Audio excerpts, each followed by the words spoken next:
teško u životu je gazda, ja ne znam. Čuju ono na nas. Ne znam, jel to čuo ili jednostavno čuo napokon nešto. Da, moram se protegnuti. Teško mi je jako teško u životu.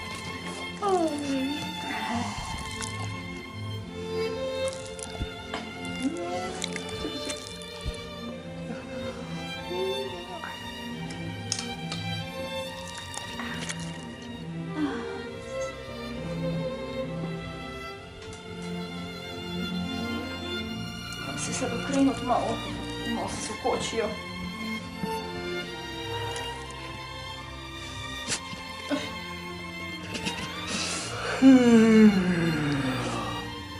Teško mi je.